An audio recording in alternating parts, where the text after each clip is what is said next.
33 years old and achieved nothing.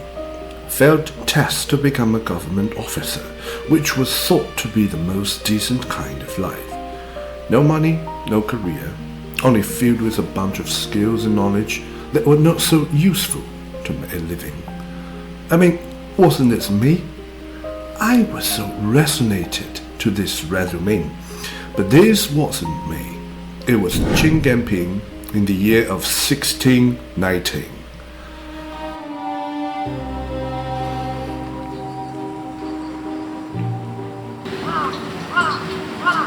Genpin was just another Chinese man in late Ming Dynasty. He ended up a nobody not because of being totally ignorant, but being too interested in the not so useful fields: poetry, philosophy, pottery, and even martial arts.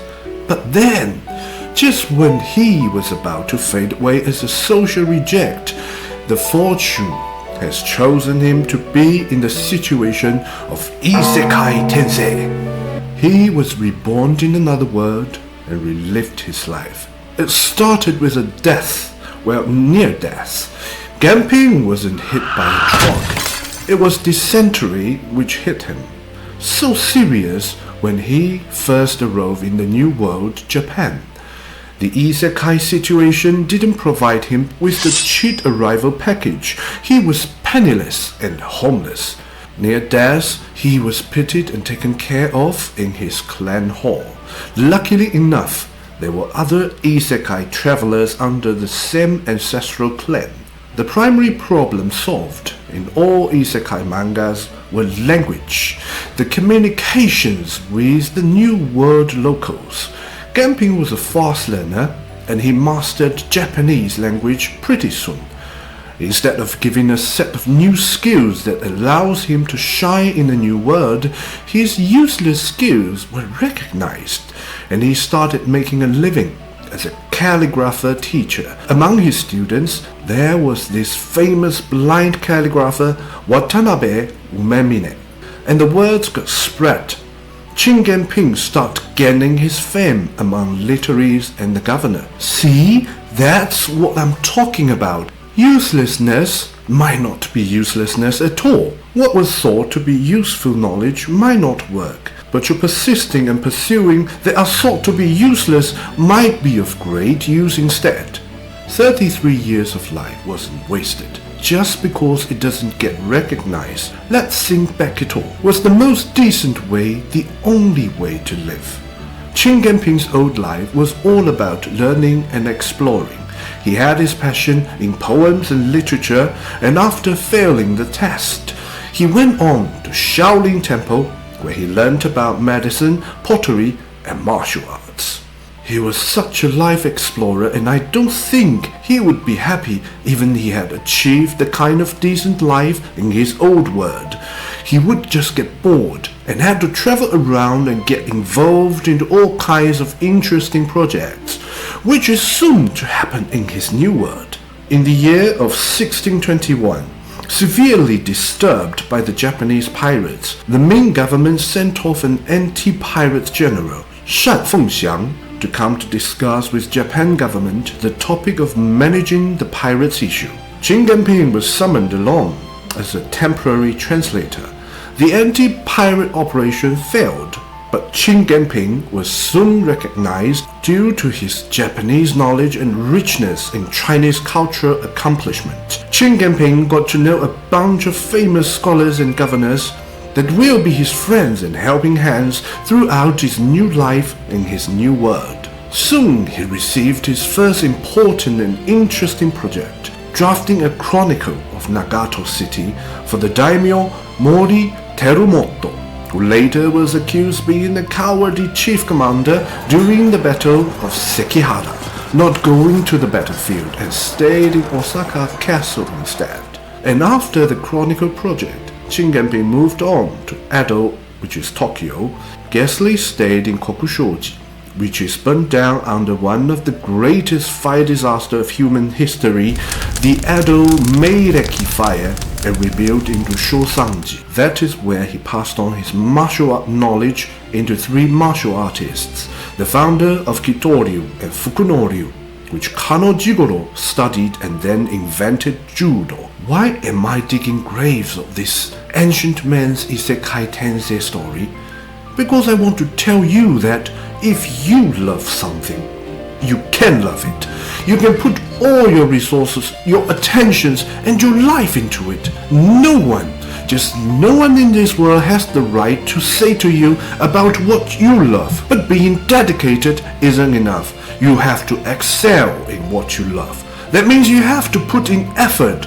You have to be responsible for what you have chosen for your life. Thus you can one day, be it in this world or any isekai, have your day, meet your soulmate, and fulfill your own life. That shuts the mouth once disrespecting you. Love what you love is a bliss, but it is never easy. Now back to the story. While contributing to the Japanese martial arts, he gained more fame.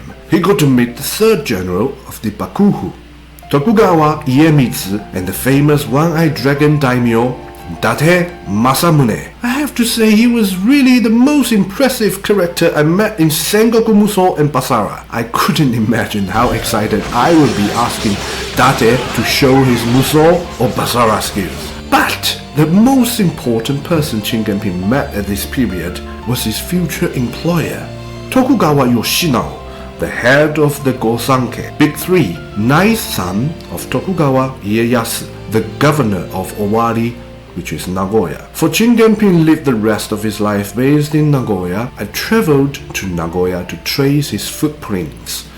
Yoshinao, the first Owari governor, employed Genpin as a Confucian officer. Genpin designed Yoshinao's grave temple, Johoji, after Yoshinao's departure. The temple was so beautiful and serene. It was designed so masterly that I still feel the presence of Yoshinao inside the temple. And Mizutomo, the son of Yoshinao, 2nd governor of Owari, has continued Genpin's employment. He helped design and developed many Buddhism temples and implements, spread his Chinese culture knowledge widely, and developed pottery industry, and made Owari the Jindazen of Japan. The Mizutomo period was the peak of Genpin's activities and fame. He got to finally focus on his most passionate area, poetry and literature. Among all the scholars and literates he interacted, he met his best friend, or rather soulmate of 36 years of age difference, Fukakusa Gensei. Now this relationship was so rich and touching. These 2 persons from totally different worlds and culture met and befriended so dearly they wrote a poem collection together. They spread the poetry genre to the whole of Japan. This intimate relationship lasted for 10 years before the deceasing of the young one, Gensei. Having the Chinese medicine knowledge, Genpin has tried with his every bit to cure Gensei in Gensei's last days and watched Gensei die in desolation. I wish I had the opportunity to go to Kyoto and explain fully this great friendship in the future. Every comment is a huge support to me, please. Thank you. And he finally embraced what lies in him forever, the Taoism. He finished his Laozi studies the year before his death, at the age of 84, and was buried together with Mizutomo in Kenchuji. Genpin was so respected that he became an icon, that even Desert House has to state his originality, and the 7th governor of Owari, Tokugawa Muneharu, has to move Genpin's gravestone next to his, honoring a Japanese symbol, the Fujiyama, in front of Genpin's gravestone. This documenting video is a work proof of loving what I love. Thank you.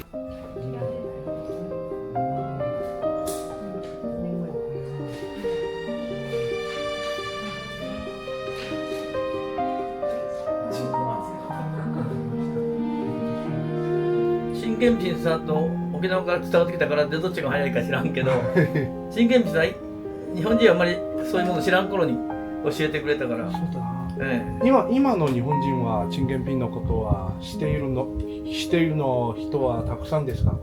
いや、ほとんどいないと思う。Here we are at Keiko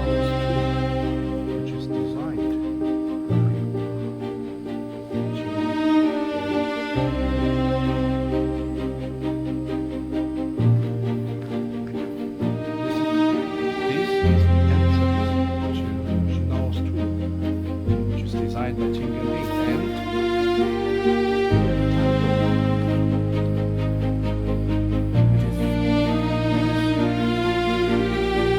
The title was written. We are finally here.